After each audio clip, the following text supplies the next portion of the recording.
Good afternoon, everyone. My name is Carolyn Kain, and I'm the current chair of Boston SpedPac. I was also asked to be a member of the External Advisory Committee. I'm the parent of a child with disabilities in the Boston Public Schools, and I'm also a special education attorney. So in my role of representing children with disabilities throughout this assignment process, the first thing I did was to recognize that our children do not go through an assignment process. That by law and regulation, our children go through a placement process, which is determined by every child's team, which also includes their parents.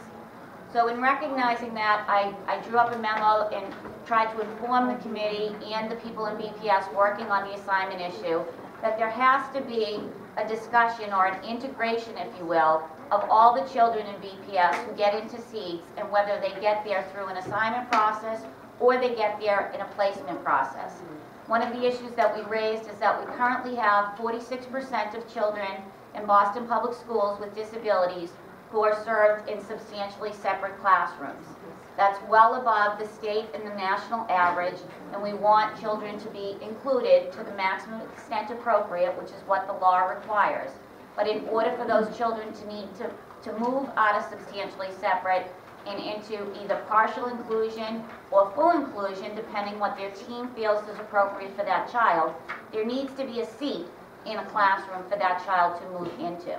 So that's one of the things that we've asked to be addressed, is that how do we allocate seats in general education for the children currently in substantially separate settings, so we can start to decrease from 46% of our kids in sub-separate to something much, much lower. With regard to the issue of children who are currently considered resource room kids, or basically kids that get pull-out services and they don't get them for a portion of their day that makes them substantially separate, which I believe would be 60% or more of their day. For whatever reason, long before John Beer's tenure and long before Dr. Johnson became the superintendent, Boston allowed those children to go through the regular assignment process and not have their team decide the location of their placement, so what school they were going to. One of the follow-on problems with that is that children who are resource room kids are not counted, so to speak, as special education students, but rather regular education students.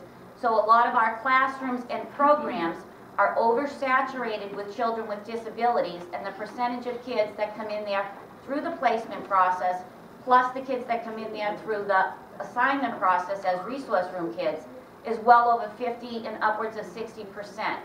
So you can imagine that the effectiveness of any program servicing children with disabilities is going to be significantly impacted when you go from a 30% that were assigned through the placement process to 50% or greater, because you have a combination of kids coming in through placement and assignment.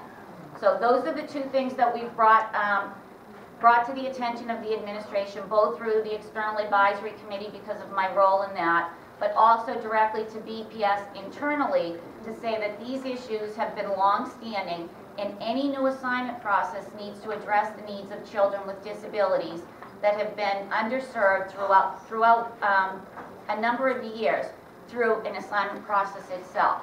So we're seeing this as an opportunity to get issues that have existed addressed on the go forward, and to obviously have children entering the system on the go forward now to go through the process of being placed, which is required by law, and also that we look at first what is the opportunity to educate that child in the general education classroom along with their non-disabled peers, because that's what the law requires. The law requires that children be in the general education environment with their non-disabled peers to the maximum extent appropriate, and that's after bringing in supports and services for that child. So we don't want it to be almost 50% of our kids go to substantially separate settings anymore. We not only want to decrease the current number, but we want to change the trend on the go forward so that children with disabilities are educated with their typical peers. So those are the things that we've brought to the attention. The SPED overlay that you're all looking at and the clusters, they do not currently address all those issues. Those things are being worked on. This is sort of a fluid process right now. So what we've said is that unless and until a comprehensive plan is developed to address these particular issues, we will not be in a position to endorse the SPED cluster on the overlay. So I just want to bring to your attention that those are the things that we've brought up. I thought that many of you may have the same questions that we're now going to go into and listening to everybody, but I just want you to know that we've brought those things up to the administration and they are currently working on it. Okay? Thank you. Now I'd like to go